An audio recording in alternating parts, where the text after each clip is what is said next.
The next module we're going to talk about is what's called the events module. And this is a pretty large module and one that you can do a lot of things with. So I'm going to click on new module. I'm going to click on this drop down and I'm going to choose events. And then we will name this the CMS 201 events. And then we're going to click submit. So now you'll see over here we have that listed here. So let me show you what the events module looks like on a website. So currently if we go to the Alumni Association page and we click on the Get Involved and there's events. This page here is utilizing the events module. So you can see it's got all sorts of events listed, and then you can also do a search for events up here at the top, and you can also do a filtered for all events, upcoming events, or past events. So this is all created using the list module. So let me show you how to create some of these events. So if I go back to my test page here, and here's the events module we created. Let's say I'm going to create a new event by clicking on this button right here, new event. So then you have a few options that you need to select here at the top. So first is, this is a public event and everyone can see it on my website, meaning anyone who goes to your site will be able to see this event. The next one is, this is a private/hidden event and only people with the link can access it. So that means that you would have to send the link to somebody in order for them to view it. So in other words, if we go back to our example of the Alumni Association, let's say this top event here, we want it to be a private event. If we were to make it this selection here, it would not show up on the event page, and the only way that somebody could get access to it is if you provide the link to them. So that's what the private hidden event means. And then this button here says showcase this event by highlighting it and placing it on top of the list. So again, if we go back to our example, let's say we want to make the GVSU homecoming the main event, or this checkbox right here. If we were to check a box for this event would then be at the top of the list. There's also an option here to add this to the main GVSU events calendar. However, note that all the submissions are reviewed and they have to adhere to the main events calendar policy. So for this example, we're not going to check that. Next, we need to give our event a title. So here in the title, I'm going to add, let's say we're going to create an event for CMS 201 training. The next option here is for the RSVP. The top option says this event does not allow registrations, meaning open to the public and anybody can show up and you're not keeping track of people who are registering. The next option would be, I would like to use the built-in RSVP, which is the basic functionality. And then you'll see here you have a number of options as far as the number of maximum registrations, how many guests can they register, how long before the start of the event they have to register, etc. So there's a whole lot of information in here that you can fill out as well. The next box would be, I would like to use one of my site's forms. And so there is another video that will be discussing how to use the form builder over here. What this option here does is this ties into a form that you've created. And so if you have a form already created for an event, you can use that form to link to this RSVP event. And then the last one is you could use a custom URL if you want to. So for our example, I'm going to say that this event does not allow registrations. Next, you're going to choose an image. It is noted here that in order for the image to display properly, we suggest using a square image of any dimension. So that means the pixels are the same horizontally as they are vertically. So if I go here and I'm going to choose a picture, let's say we're going to choose this picture right here. Now we can put an image caption, and I will say, for the caption, we'll say alumni group during move-in. And then the next options are for the date. So this is going to be the date of the event. So let's say we're going to make this on November 1 of 2019. Start time of 10 a.m. and it ends at 11:30 a.m. You notice here you can also put a check if it's an all-day event and also if there's no end time.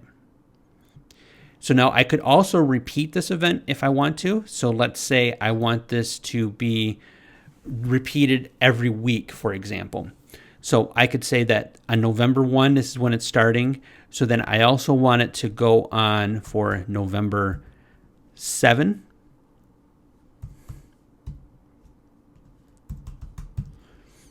And also November 14. So I've added in those 3 dates. Now, you could add in some information. So let's say, for example, I want to link, this is for the CMS 201 training. Say I want to put the URL there to talk or send people to the blog we created or to the web team page. I could also send a link there to whatever link they want to click on right there. Description, this is going to be what the class is about or what the event is about. And I can say, give a brief description of what this is. I'm learning about.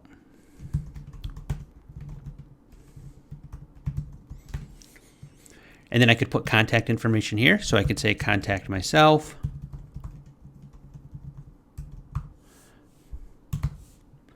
And then for search keywords, so say, for example, I want somebody to be able to look for the term CMS. Or I want to somebody to look for training or 201. So those are all keywords that I've added in, and those will be able to be searched up here at the very top. Next will be locations. So this is going to be where the event is actually being held. So let's say, for example, I'm going to have this training at the Bicycle Factory and room 230, 235 combo. You see, you can also put an other. So say if it's an event at off campus somewhere, you could put where that event is. And then you could also show if you want to embed a Google map for this event. So I'll say no for this example, but you could say yes. So now that I've created our event, I'm going to click submit. And now you'll see that we have the CMS 201 training events added. And you can see there's 3 of them. You remember we added the 3 different events. So we've added the events. Now let's link to this page, or let's link to this module to show what the events would show like on our page. So we have a couple different ways in which we can link to this events module. So first I'm going to show you what it looks like if you link to it as a navigation item. So if I click up here on navigation, and I created a new navigation type for events. So we'll take a look here and see it's called events. It's a main navigation item that links to content. And then the content that we want this to link to, I am going to say is, see here, the CMS 201 events. So you have 2 different options. You have the calendar view or the list view. So if I select calendar view and then I say submit, now we've added this navigation item here. So I'm now going to click on the View Site button. And now you'll see we have events up here at the top. And if I click on it, you will see it displays what looks like a calendar. And so if I go to the next month, there you'll see the CMS trainings that I've offered. So that is using the calendar view. If I go back to here and I click on Edit for events, before we chose CMS 201 events with the calendar view, now I'm going to choose CMS 201 events with the list view, and then I'll say submit. So now let's take a look at what that looks like. So if I preview the page and click events, you will see now this gives a list view as opposed to a calendar view of all the upcoming events.